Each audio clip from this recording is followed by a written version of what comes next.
सभी लोगों को जय सर्वश्रेष्ठ। मैं राजेश प्रजापति, अध्यक्ष सर्वश्रेष्ठ दल पार्टी। और भी बहुत से कमेंट आते रहते हैं साथियों, मैं चाहता हूं हर चीज का खुलासा आपको मैं देता रहूं।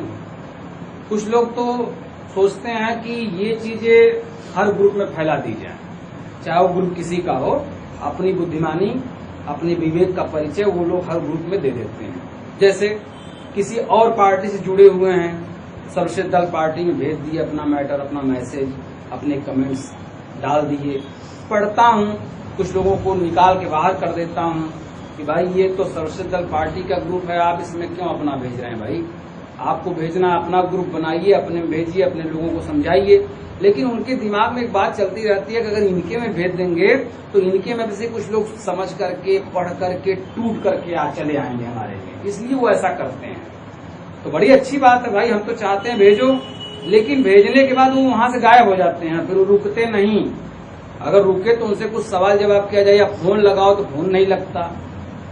तो हम उनके विषय में बताना चाहेंगे। आज एक मैसेज आया था कि थोड़ा देखिए याद नहीं है, लेकिन जो ये 7 जगह पे उपचुनाव हो रहे हैं उसमें फला जगह से फला पार्टी के, फला जगह से फला पार्टी के, यानी 7 विधानसभाओं में जहां जहां उपचुनाव हो रहे हैं हर प्रत्याशी का नाम भागीदारी संकल्प मोर्चा में जो प्रत्याशी लड़ रहे हैं उसमें आ गया है नाम।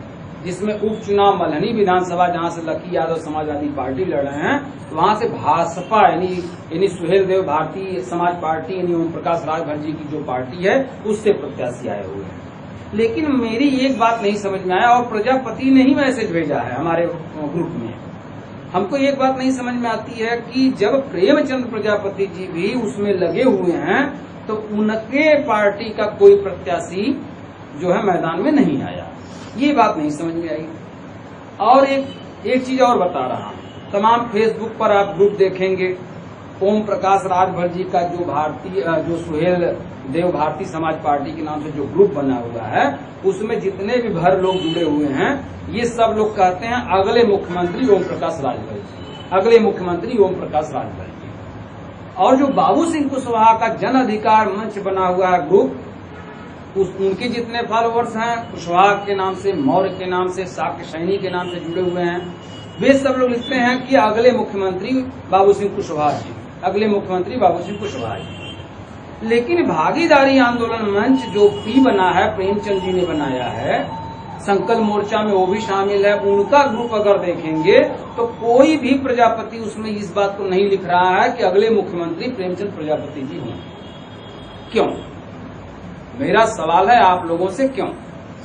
दूसरे नंबर पे बात आती है, जब पार्टी में ये शामिल है तो देख रहा हूं कि जितने प्रजापति हैं लगभग वो ज्यादातर बाबू सिंह कुशवाहा की पार्टी में जुड़े हुए हैं जन अधिकार में, या तो फिर ओम प्रकाश राजभर जी के साथ जुड़े हुए हैं। इनके साथ जो प्रजापति जुड़े हैं ठीक है, अच्छी बात है, उतने प्रजापति लोग इनके साथ जुड़े हुए हैं। लेकिन एक भी कुशवाहा प्रेमचंद जी प्रजापति की पार्टी से नहीं जुड़ा है, न एक राजभर जुड़ा हुआ है, बल्कि प्रजापति लोग बाबू सिंह कुशवाहा के साथ हैं, प्रजापति लोग राजभर जी के साथ हैं।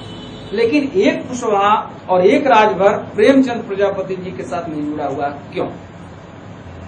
सवाल बहुत ही ठोस है साथियों, इसको समझिए। मैं खुले शब्दों में कहना चाहता हूं, इसके लिए आप मेरे वीडियो को खूब डिसलाइक कीजिएगा, मुझे उल्टा पुल्टा लिखिएगा, लेकिन विचार करिएगा पहले, ठीक है? कि प्रेमचंद प्रजापति जी की राजनीतिक शुरुआत माननीय ओम प्रकाश राजभर जी के नेतृत्व में हुई है और समापन भी वही होगा, वहीं से होगा। और ज्यादा दूर तक जाएंगे ना तो चूंकि भाई वो गुरु हैं उनके, उन्होंने शिक्षा दिया, पहले अपने संरक्षक के माध्यम से बन करके उन्होंने भागीदारी आंदोलन मंच बनाया। देखिए यहाँ बहुत से लोग बैठे हैं, मैं उनके सामने बात कर रहा हूँ। तो भागीदारी आंदोलन मंच बनाया, धीरे धीरे वो चलते रहे। फिर एक बार अलगाव हुआ चुनाव में कि प्रेमचंद प्रजापति ने बयान दिया मीडिया में कि हम हर जगह से अपना स्वयं का प्रत्याशी उतारेंगे। तो फिर ये विवाद हुआ, फिर आपसी कम्युनिकेशन फिर बन गया, अच्छा हुआ, तालमेल बैठ गया। उसके बाद ये संकल्प मोर्चा बनाया गया, तो इसमें 7-8 लोग 10 लोग शामिल हो गए हैं, ये लोग मिलकर के चुनाव लड़ेंगे। लेकिन मैं ये देख रहा हूँ कि उसमें कई लोग हर इस 7 उपचुनाव में जो 7 सीटें आप देखिएगा, उसमें पता लगाइएगा गूगल पे और लोगों से पता करके कि सभी जगह से बाबू सिंह कुशवाहा ने, ओम प्रकाश राजभर जी ने, पाल जी ने, हर लोगों ने अपने अपने प्रत्याशी उतारे, लेकिन प्रेमचंद प्रजापति की जो पार्टी भागीदारी की है, इससे एक भी प्रत्याशी नहीं है। प्रजापति प्रत्याशी है लेकिन किसी और की पार्टी से है, इनकी पार्टी से क्यों नहीं, ये बात मुझे समझ में नहीं आ रही है। अब बताइए, प्रेमचंद प्रजापति जी के साथ एक भी कुशवाहा नहीं जुड़ा है और आरती प्रजापति जी बाबू सिंह कुशवाहा से जाके जुड़ी हैं, प्रेमचंद प्रजापति से नहीं जुड़ी हैं। क्यों? ये सब आप सबको विचार करने की जरूरत है। और इस तरह से समाज का जो विघटन होने के कगार पे है, ये समाज पहली बात अपने आप को अल्पसंख्यक बना चुका है। मैंने पिछले वीडियो में बता दिया, अल्पसंख्यक की गिनती कहीं नहीं होती। इसलिए आप सबको एक झंडे के नीचे होना चाहिए था, लेकिन हमारा मानना यह है, मैं तो अब समाजवादी पार्टी में जा रहा हूं राजनीति करने, और मैं अब प्रजापति लोगों से, भाई उन लोगों से मतलब रखूंगा जो लोग मेरा साथ देंगे, मेरे साथ राजनीति करना चाहेंगे। बाकी प्रजापति समाज जिस तरह से बिखराव अब तक हुआ है, आजादी के आज 63 वर्ष हो गए, 67 वर्ष हो गए, और इतने समय में प्रजापतियों ने हर पार्टी को वोट दिया है, लेकिन इसकी सत्ता नहीं बनी है। 1-2 लोग प्रजापति लोग कहीं मंत्री बन गए, कहीं विधायक बन गए, उससे इस प्रजापति समाज का विकास नहीं होने वाला है। विकास उनका होगा जो मंत्री बनेंगे, जो विधायक बनेंगे। और मैं एक बात बता दूं, जब बाबू ओम प्रकाश राजभर जी मंत्री बने हैं, उसके बाद से इनकी पार्टी का वोट बैंक की जो स्तर है वो बढ़ा है। नहीं, इसके पहले 2014 में आप जौनपुर का इतिहास देखेंगे उठा करके, तो बहुत ही कम भारतीय समाज पार्टी ने पाया है। मैं आप कहूंगा कि आप तुलनात्मक अध्ययन कर लीजिएगा कि एक व्यक्ति बिना 1 महीने कमाए, 1 महीने भी प्रचार नहीं किया था, उसने चुनाव लड़ा और वो इनसे 100 वोट ज्यादा पाया है, और इनकी पार्टी 100 वोट उससे कम पाई है। और मंत्री बनने के बाद इनकी वोट का पैमाना ग्राफ बढ़ा है, और बढ़ने के बाद अभी इतना नहीं बढ़ा है, इसलिए इनको एक संकल्प मोर्चा बनाने की जरूरत पड़ी।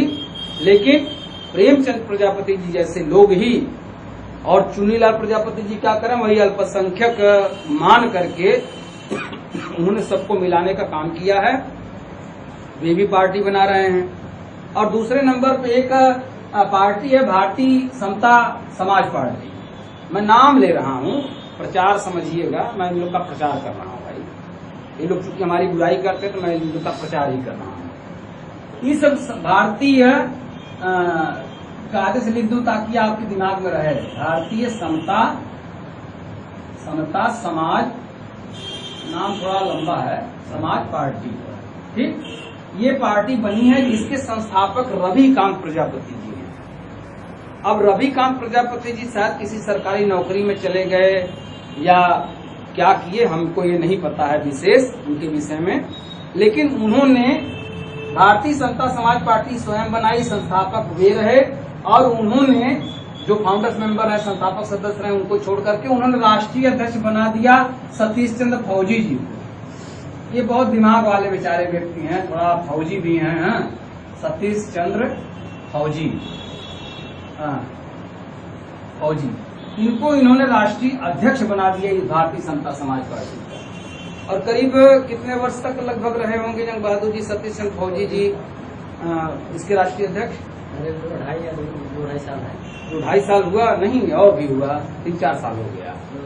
चलिए, हम क्या जो भी हुआ हो भाई, देखिए मैं इस पर कुछ नहीं कहना चाहता हूँ, लेकिन सतीश चंद्र फौजी जी को बहुत पहले समझ जाना चाहिए था कि हम जब भी रहेंगे तो जो ये संस्थापक रविकांत प्रजापति जी हैं उन्हीं की नकेल में रहेंगे, उन्हीं की इशारे पे इनको उठना होगा, उन्हीं की इशारे पे इनको बैठना होगा, उन्हीं की इशारे पे इनको करना होगा। ये और बात है कि रविकांत जी ने कह दिया होगा कि अपने हिसाब से आप पार्टी चलाइए, लेकिन क्या कारण हुआ भाई, जब अपने हिसाब से उन्होंने कह रखा था आपको सतीश सिंह जी, तो आपको अपने हिसाब से पार्टी चलानी चाहिए थी। फिर आपको क्यों, समझ लीजिए, आपको अपना इस्तीफा देना पड़ा वहां पे। और मैं समझता हूं गलती आपकी बिल्कुल नहीं है, क्योंकि भारत निर्वाचन आयोग कहता है कि आप अपने पार्टी का राष्ट्रीय कोषाध्यक्ष किसी ऐसे विश्वसनीय व्यक्ति को बताइए जो आपसे विरोध न करे। तो सतीश चंद्र फौजी ने अपनी पत्नी को राष्ट्रीय कोषाध्यक्ष के पद पर रखा था, जिस पर लोगों ने सवाल उठाया। और सवाल उठाने वाले लोग कौन हैं? कभी सतीश चंद्र जी फौजी के जुबानी आपको सुनाऊंगा कि ये सवाल उठाने वाले कौन हैं और उनको पद से हटाने वाले लोग कौन हैं। वो लोग यहाँ भी गलती करते थे, सर्वश्रेष्ठ दल पार्टी में भी ये सब चीजें उनकी चलने नहीं दिया, निकाल के बाहर कर दिया। आज वे लोग किस तरह से उसको चलाना चाहते हैं, मनमन्ना जैसे बच्चों का खेल समझ करके पार्टी को चलाना चाहते हैं। और भाई आजकल जानते ही हैं, अगर चोर को आप चोर कह देंगे तो उसे बहुत बुरा लगेगा। कमीना को अगर कमीना कह देंगे इस्तेमाल करके सब बहुत बुरा लगेगा। और लोग कहते हैं किसी की बुराई नहीं करनी चाहिए। मैं तो कहता हूं बुरे व्यक्ति को मुंह पे बोलना चाहिए तुम बुरे हो। लेकिन इस समय कुछ लोग ऐसे हैं भारतीय जनता समाज पार्टी में कि बुरा को रहे उससे हमसे क्या मतलब, खूब खुशामद तारीफ करके उसको फुला पचका करके अपने लिए इस्तेमाल करना चाहते करें। लेकिन ये जान लीजिए मंजिल कहीं नहीं है। इस बार भी जो उसके राष्ट्रीय अध्यक्ष फिर से नियुक्त किए गए हैं मोहिंदर प्रजापति जी, इनको आप बात कर लीजिएगा, देख लीजिएगा किस तरह से वार्ता करते हैं, क्या इनके दिमागी क्षमता है, क्या सोच है। और ये समझ लीजिए ये भी उठल्लू के चूल्हा की तरह ही बनाए गए हैं, कुछ दिन के मेहमान हैं, इसके बाद फिर दूसरा बन जाएगा। तो ऐसे जगह पर राजनीति करने के लिए सतीश चंद्र फौजी को तो अपना दिमाग बहुत पहले लगा लेना चाहिए था। अगर ये सतीश चंद्र फौजी इस पार्टी को राष्ट्रीय अध्यक्ष न बन करके उसी समय पार्टी बना लिए होते तो आज इनको यह मुंह नहीं देखना पड़ता और ये पुनः एक नई पार्टी बनाने जा रहे हैं भारतीय समता समाज पार्टी के अगेंस्ट। अब इसको सर्वश्रेष्ठ दल के अगेंस्ट भी कह सकते हैं आप, प्रेमचंद प्रजापति जो पार्टी बनी उसके भी अगेंस्ट कह सकते हैं, सबके अगेंस्ट कह सकते हैं। तो अगेंस्ट बनाएंगे और बना करके ये किसको तोड़ेंगे? प्रजापति समाज को। एक तो अल्पसंख्यक में खुद टूटा बिखरा समाज है, उसके बावजूद ये लोग भी तोड़ेंगे और आपको तोड़ करके कुछ लोग को पटा लेंगे वो लोग, कुछ लोग को पटा लूंगा मैं, कुछ लोगों को पटा लेंगे वो। आप बताइए, जब एक जगह मुश्त वोट ही नहीं पड़ेगा तो आपकी गिनती कब होगी? कभी नहीं होगी। तो साथियों इन सब चीजों का अध्ययन कीजिएगा। मैं देखिए अब तो स्वतंत्र हूँ, मुझे सर्वश्रेष्ठ दल में अब जोड़ने की आवश्यकता नहीं समझ में आती है, मैं सबको जोड़ूं। और मैंने कभी अपने इस सर्वश्रेष्ठ दल पार्टी में कभी किसी की सिफारिश नहीं की है। आप देखेंगे तो कम से कम जंग बहादुर जी कितने लोगों को हमने ब्लॉक किया है? 1661 लोगों को मैंने व्हाट्सएप पे केवल ब्लॉक कर दिया है। जो फालतू भेजते थे मैसेज, जो ग्रुप छोड़ के भागते थे, कभी किसी को फोन लगा सिफारिश नहीं किया भैया आप क्यों हमसे नहीं जुड़ा है, क्या कमी है मुझ में, मैंने कभी पूछा नहीं। मैं केवल सिद्धांत दिया हूँ, जिनकी समझ में आए वो आज भी मेरे साथ हैं, जिनको नहीं समझ में आए वो भागे। और भाग रहे हैं, भागने दीजिए। भाग के जाएंगे कहाँ? कहीं कोई जगह नहीं। अगर होगी सुनिश्चित 10 साल बाद मिलिएगा, इसी वीडियो पर कमेंट करके बोलिएगा, जूता मारने की बात लिखिएगा, मुझे गाली लिखिएगा कि राजेश प्रजापति तुमने कहा था उस समय कि ये लोग कामयाब नहीं होंगे, देखो ये कामयाब हो गए। तो आप भाई सब कुछ जानते हैं और जान करके अनजान बनने का नाटक कर रहे हैं, तो आप स्वयं को तो धोखा दे ही रहे हैं, साथ साथ अपने परिवार को भी धोखा दे रहे हैं, अपने बीवी बच्चों को भी धोखा दे रहे हैं। और जबकि सूत्र सिर्फ एक है, एक पहचान में जुड़ जाओ। रत्नप्पा कुम्हार का नाम से नहीं जोड़ सकते आप सभी प्रजापतियों को, न राजा दक्ष के नाम से सबको जोड़ सकते हैं, न प्रहलाद जी के नाम से जोड़ सकते हैं, न श्री यादव माँ के नाम से जोड़ सकते हैं। इन सबसे ऊपर उठ करके एक नया नाम देना होगा। सर्वश्रेष्ठ अगर नहीं अपनाना चाहते हैं तो धन्यवाद, निराशते रहिए, कोई और बना लीजिए, बना करके लोगों को जाइए पहुंचाइए। रत्नप्पा के मानने वालों को, दक्ष जी के मानने वालों को, उनको मानने वाले को, उनको मत देखिए कोई पकड़ता है, कोई नहीं पकड़ेगा, लेकिन उसका सिर्फ यही सूत्र है। इससे अलग हटके अगर आप काम करेंगे तो अल्पसंख्यक ही बन के रह जाएंगे। मैंने बता दिया है पिछले वीडियो में, आप उसका अध्ययन करिएगा। अगर ये चीजें विचारधाराएं किसी को गलत लगती हैं, मैं खुली चुनौती देता हूँ, बहस करे मुझसे कहीं किसी मंच से। धन्यवाद। जय सर्वश्रेष्ठ।